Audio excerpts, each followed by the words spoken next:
Yes, it is true. Peter saw the risen Christ with his own eyes, and we believe in him in our hearts. Jesus rose from the dead. I wish to all of you a very blessed Easter. This is an Easter like none other. It's usually the most upbeat, happy, pastel, lights, dressed up weekend of the year. But the dual crisis of the virus and the economy have left us confused and fearful and somewhat clouded with uncertainty. And one other personal note, this is my very last Easter message after 42 years of pastoral ministry. And I'm just going to be honest with you, surreal doesn't begin to capture how this feels to me. And yet here we are. Now I want to tell you that starting next week, we are beginning a 4-week sermon series that we're calling What Now? Faith When Nothing's Normal Anymore. I think those will be very important messages to help us get our bearings in this time. But what about today? It is Easter weekend. This is the single greatest moment in our faith. The question I want to address today is this: what does the story of the resurrection say to us at this very moment in our lives? The bodily raising of Jesus from the dead is pound for pound the hardest hitting story of all the stories in the entirety of the gospel. It is the best of the best of the best of the good news. It became the focal point, the singular message that Jesus' followers took out into the world when he sent them out to Jerusalem, Judea, and Samaria, and to the outermost parts of the world. The first thing out of their mouth was, let me tell you about a man who rose from the dead. Why was it so important? Well, the resurrection confirmed that there is life after death. The resurrection confirmed that there is a resurrection body. Jesus had one. We will have one. We are not just spirit beings. The resurrection confirms that all the teachings of Jesus are true and real, and we're to follow them because the resurrection proves that he is indeed God. The resurrection confirms that sin can be atoned for. We can be forgiven. The resurrection confirmed all the prophecies of the Old Testament. It was the inauguration of Jesus as King of humanity, King of the cosmos. And the resurrection marked the commencement of the kingdom on earth, his kingdom on earth, as it is in heaven.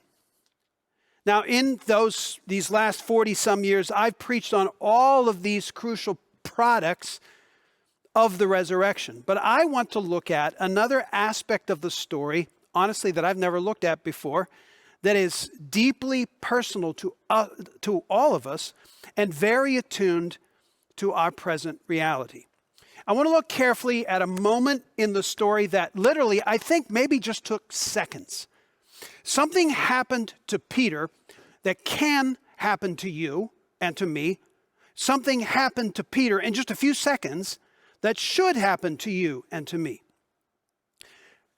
Peter, after weeks of turmoil, and we've looked at this over the past 5 weeks, he experienced weeks of turmoil, soul-crushing, heart-rending, stomach-churning, guilt-inducing moments. You're going to see that like that, Peter suddenly stumbled into hope.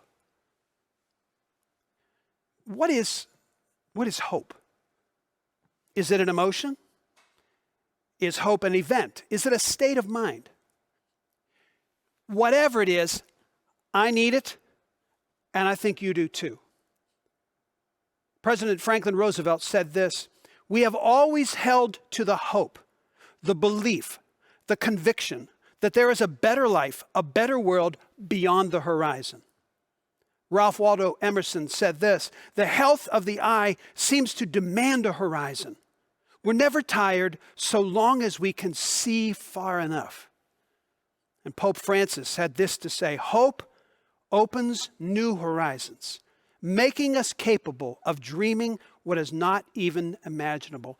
And right now, it is hard for us to imagine getting beyond where we are today. We need hope. This Easter, I want to lift your eyes to the horizon.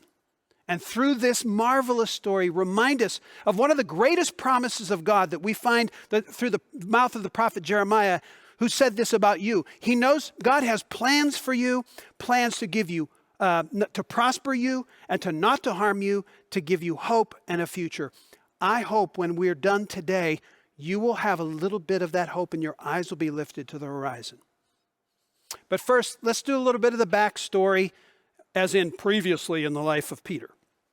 We've seen through the circumstances in the last week of Jesus' life, from the time in the Last Supper, all the chaos of the Last Supper that was going on there, into the garden, into the betrayal by Judas, the trial, and then, of course, the crucifixion. Peter was overwhelmed with confusion and guilt and fury and grief. By the time we get to that Sunday morning, Peter's mind and heart were a dumpster fire. So let's see what happened to him. But let's back up a little bit and talk about what exactly happened on that resurrection morning. And this is a composite of the four Gospels, Matthew, Mark, Luke, and John. All take pieces of the story, so I'm pulling them together into one to tell you what I think happened that morning. Sometime while it was still dark, or very early in the morning, an angel or several angels appeared at the tomb. Now, I don't know if they caused it or God caused it, but apparently there was a violent earthquake. And I don't know whether it was the earthquake or the angels, but that heavy stone that was covering the entrance of the tomb was pushed aside. And there were guards there. Pilate had, the Roman ruler, Pilate had put guards there just to make sure that nobody came and tried to steal the body. And they were freaked out. And we presume they abandoned their post because of these angels and the earthquake. Now at dawn, it was still probably a little bit dark, a group of women approached the tomb with spices. Now they were doing this they were going to cover Jesus' body, and it would cover over the odor of a body that was in decomposition. Now it was likely Mary Magdalene, another woman named Mary, Salome, Joanna, and likely others. It's hard to say how many, but there were a bunch of women who went to the tomb. And they entered the tomb, and they discovered that Jesus' body was gone. And suddenly, the two angels appeared to them, presumably the ones that had moved the rock, the stone, and it scared the women half to death, and they ended up face down on the ground. And the angel said, kind of chided them, and they said, "Don't be afraid. Why are you looking for the living among the dead? Look, you don't see a body here, do you? He's risen from the dead. Remember, he told you this would be the case. So go tell his disciples." And that's where we're going to pick up the story. So I would appreciate if you grab a Bible, see if you can find one in your house or wherever you're watching this, and turn to John chapter 20, verse 1. John chapter 20, verse 1. And while you're looking, let me tell you that the last several weeks have been actually a lot of fun being a part of the worship services as they've been rolling out, because the live chat is cracking me up. You're digging it. You're saying hello to everybody. You're having a great time. And one person a couple weeks ago said, it was kind of funny. They said they feel a little guilty because their mom yelled at them when they were growing up not to talk into church. And they said, look, I'm talking to all through church. But I also noticed something in the last couple of weeks. When the sermon happens, all the chat stops. And I'm curious as to why that's happening. I would be perfectly fine if you keep the chat up during the sermon. Now, I'm not talking about talking to one another, but I'd like you to engage in the sermon. Let's crowdsource the sermon. Throw in your thoughts as I'm preaching, or throw in an amen or well or something, and continue the chat as we look at this passage of Scripture and look at this moment in Peter's life. Here we go. John chapter 20, verse 1. Early on Sunday morning, while it was still dark, Mary Magdalene came to the tomb and found that the stone had been rolled away from the entrance. She ran and found Simon Peter and the other disciple, we're going to find out that was John, the one whom Jesus loved. And she said, "They have taken the Lord's body out of the tomb, and we don't know where they have put him." Now, this is a little bit confusing, I'm not going to lie, because she's acting like she didn't see the angels and she didn't. It may be that she did hear the angel say that his body is gone and she still hadn't believed it. But anyway, she tells Peter, we don't know where they've taken the body. Verse 3, Peter and the other disciples started out for the tomb. They're both running, but some people do. I don't know why people do this. Some people have tried to decide how far they ran. 3/4 of a mile, it really doesn't matter. They were both running, but the other disciple outran Peter. That's John is faster than Peter for some reason. They reached the tomb first. He stooped and looked in and saw the linen wrappings lying there, but he didn't go in. Then Simon Peter arrived and went inside. He also noticed the linen wrappings lying there, while the cloth that had covered Jesus' head was folded up and lying apart from the other wrappings.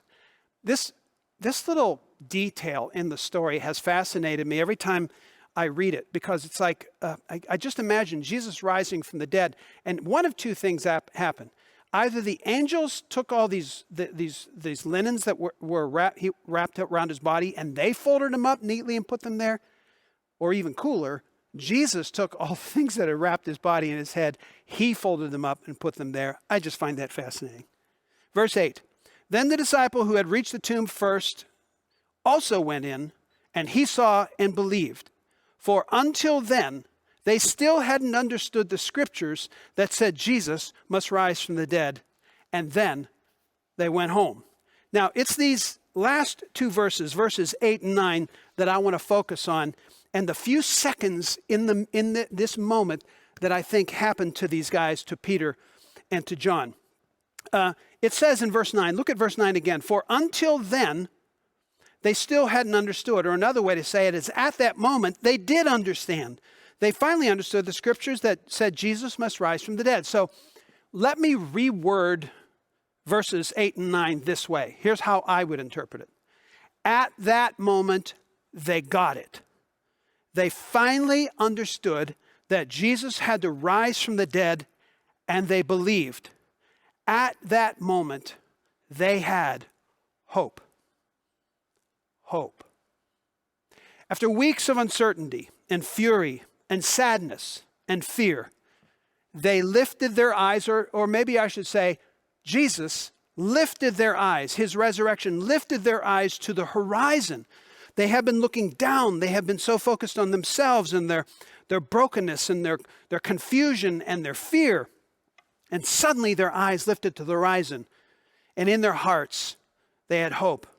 Now, what I would like to do is explore with you what may have happened to them in that moment. Because I think something changed in their heads, in their minds, that made its way into their hearts and finally into their behavior. What was it?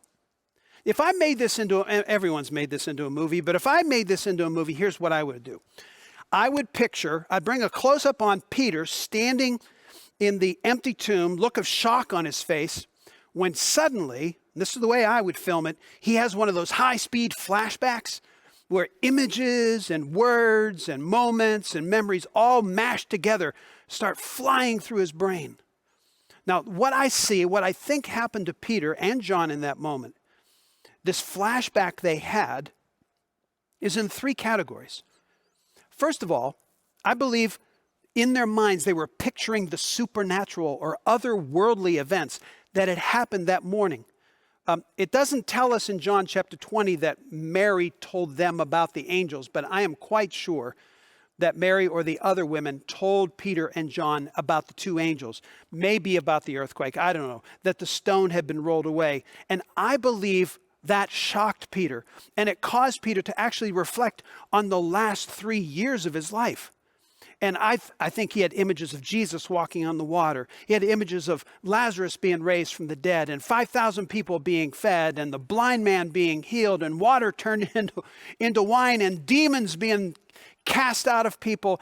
I think Peter suddenly had a flashback of all the amazing supernatural things that went on in his life, and what happened that morning through the resurrection of Jesus.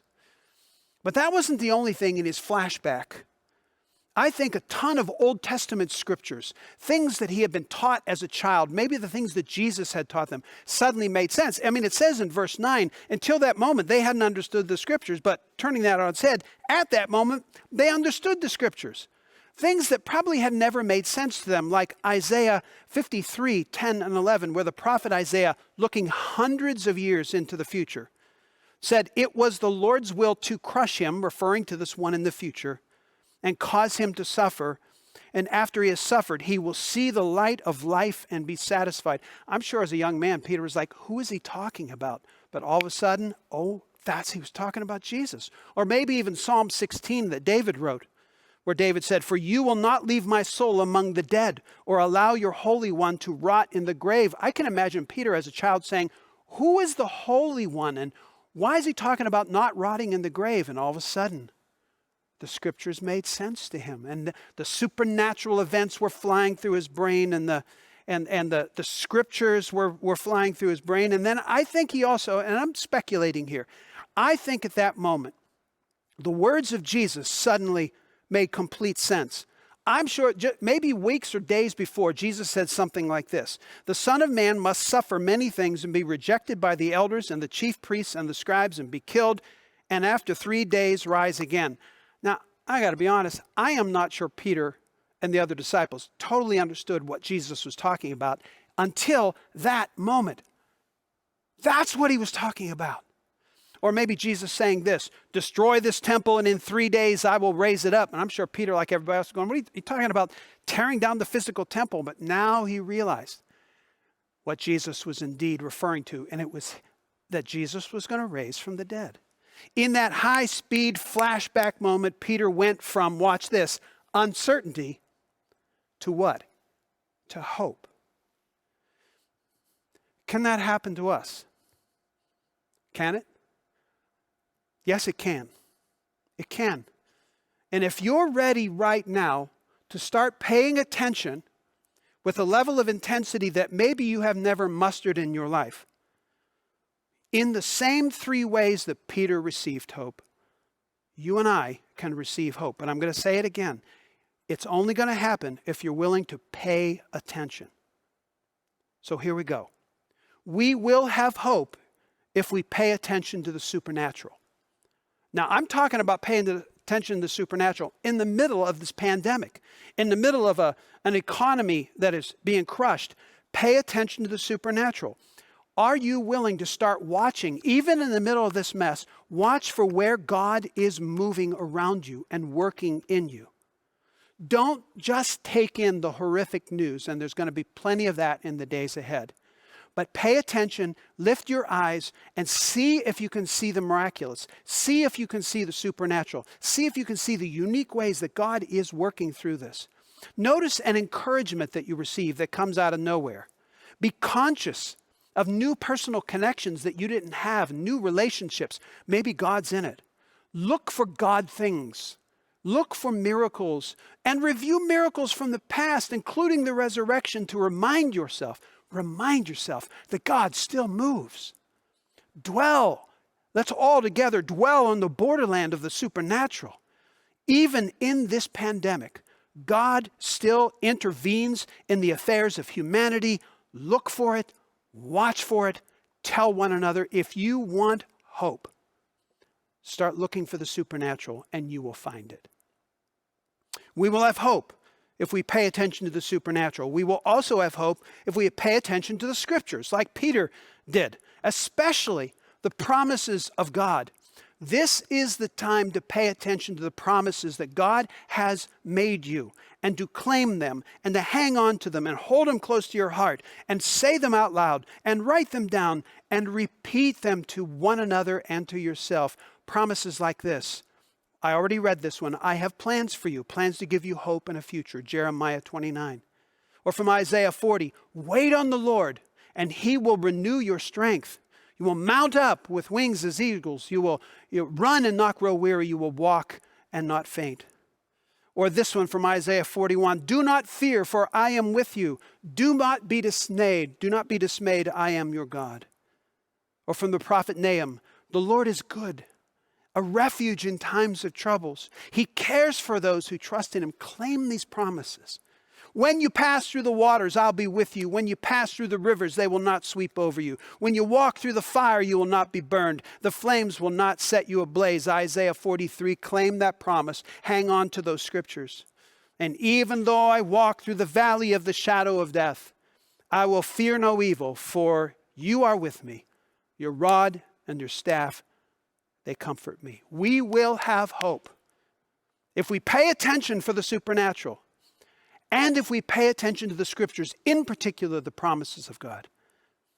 And finally, like Peter, we will have hope if we pay attention to the words of Jesus. I think as Peter stood there in those seconds with the flashbacks that was going on in his mind, the words of Jesus were just slamming into his brain, into his heart. Come to me, all you who are weary, and I will give you rest.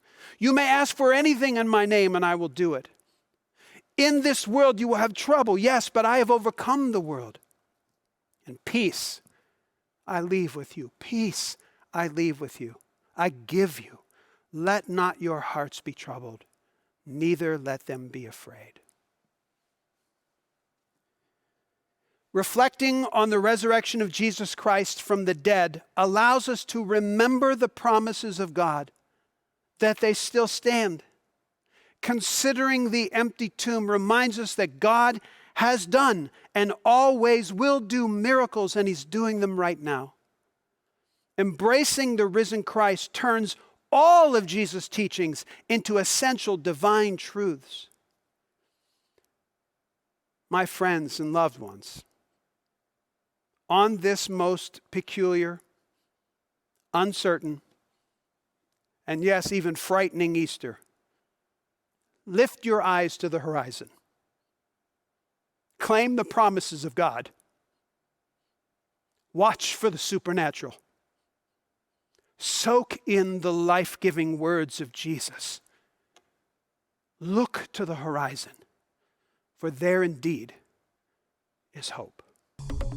Thanks for watching, but don't stop there. We want you to find community at Grace Church, and the first step in doing that is going to gracechurch.us/hub. There you'll find other sermons, details about upcoming events, and other important announcements. You'll also find service times and locations for all 3 of our Grace Church campuses. We would love for you to join us. And make sure you subscribe to our channel so you don't miss out when we post something new. Thanks again for watching. We'll see you next time.